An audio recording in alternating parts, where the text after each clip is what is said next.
अच्छे लोगों के साथ हमेशा बुरा क्यों होता है? गीता में श्री कृष्ण ने दिया है अर्जुन को इसका जवाब। श्री कृष्ण ने अर्जुन को जवाब देते हुए समझाई है, ये बात लोगों को उनके कर्मों का फल हमेशा मिलता है। गीता सार। आपने महसूस किया होगा कि जो लोग अच्छे कर्म करते हैं वो परेशान रहते हैं, वहीं जो बुरे कर्म करते हैं वो खुशी से रह रहे होते हैं। अच्छे कर्म करने वाले परेशान होते हैं कि आखिर उन्हें इतनी परीक्षा क्यों देनी पड़ रही है, जबकि जो अधर्म की राह में हैं वो खुश हैं और जिंदगी का लुत्फ उठा रहे हैं। अगर आपके मन में भी ये सवाल आया है तो आज हम आपको इसका जवाब देंगे। ये जवाब वो है जो भगवत गीता में लिखा है और श्री कृष्ण ने अर्जुन को दिया था। भगवत गीता में वर्णित कथा के अनुसार जब भी अर्जुन के मन में कोई दुविधा होती थी तो वो श्री कृष्ण के पास पहुंच जाते थे। एक बार की बात है, अर्जुन ने भगवान श्री कृष्ण के समीप आकर कहा कि वो दुविधा में हैं और इसका जवाब वो श्री कृष्ण से चाहते हैं। श्री कृष्ण ने पूछा कि क्या सवाल है? अर्जुन ने कहा, मुझे ये जानना है कि अच्छे लोगों के साथ हमेशा बुरा ही क्यों होता है, वहीं बुरे लोग खुशहाल दिखते हैं। अर्जुन के मुंह से ऐसी बातें सुनकर श्री कृष्ण मुस्कुराए और कहा, मनुष्य जैसा सोचता है और महसूस करता है वैसा कुछ नहीं होता है, बल्कि अज्ञानता की वजह से वो सच्चाई नहीं समझ पाता है। अर्जुन उनकी ये बात समझ नहीं पाए। इसके बाद श्री कृष्ण ने क्या कहा वो जानते हैं। श्री कृष्ण ने अर्जुन से कहा, पार्थ, मैं तुम्हें एक कथा सुनाता हूं, उसे सुनकर तुम समझ जाओगे कि हर प्राणी को उसके कर्म के हिसाब से ही फल मिलता है। प्रकृति हर किसी को अपनी राह चुनने का मौका देती है। अब वो मनुष्य की इच्छा पर निर्भर करता है कि उसे धर्म की राह चुननी है या अधर्म की। कथा शुरू करते हुए श्री कृष्ण ने कहा, एक नगर में दो पुरुष रहा करते थे। एक पुरुष व्यापारी था जिसके जीवन में धर्म की बहुत महत्ता थी। वो पूजा पाठ में यकीन रखता था। वो हर रोज मंदिर जाता था और दान धर्म भी करता था और हर रोज भगवान की पूजा करता था। वहीं दूसरा पुरुष बिल्कुल विपरीत था। वो हर रोज मंदिर तो जाता था लेकिन पूजा करने नहीं, बल्कि मंदिर के बाहर से जूते चप्पल चुराने। उसे दान और धर्म से कोई लेना देना नहीं था। समय बीतता गया और एक दिन बहुत जोर की बारिश हो रही थी।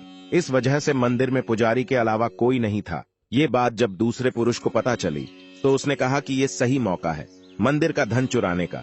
पंडित से नजर बचाकर उसने मंदिर का सारा धन चुरा लिया। उसी समय धर्म कर्म में विश्वास रखने वाला व्यक्ति भी मंदिर पहुंचा। दुर्भाग्य से मंदिर के पुजारी ने उसे ही चोर समझ लिया और चिल्लाने लगे। वहां लोग एकत्र हो गए और उसे बहुत मारा। किसी तरह वो बचते बचाते वहां से निकला तो दुर्भाग्य ने उसका साथ वहां भी नहीं छोड़ा। मंदिर के बाहर वो एक गाड़ी से टकरा गया और घायल हो गया। फिर वो व्यापारी लंगड़ाते हुए घर जाने लगा तो रास्ते में उसकी मुलाकात उस पुरुष से हुई जिसने मंदिर से धन चुराया था।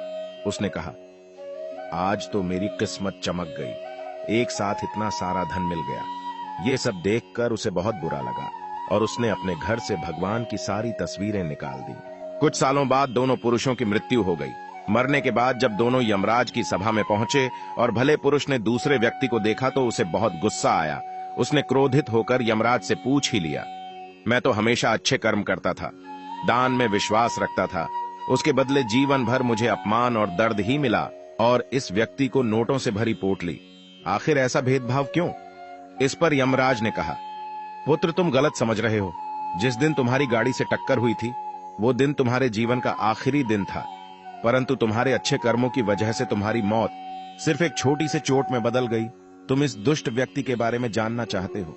दरअसल इसके भाग्य में राजयोग था, मगर इसके कुकर्मों और अधर्म की वजह से वो सिर्फ एक छोटी सी धन की पोटली में बदल गया। कथा सुनाने के बाद श्री कृष्ण अर्जुन से कहते हैं, पार्थ, क्या अब तुम्हें तुम्हारे सवाल का जवाब मिल गया?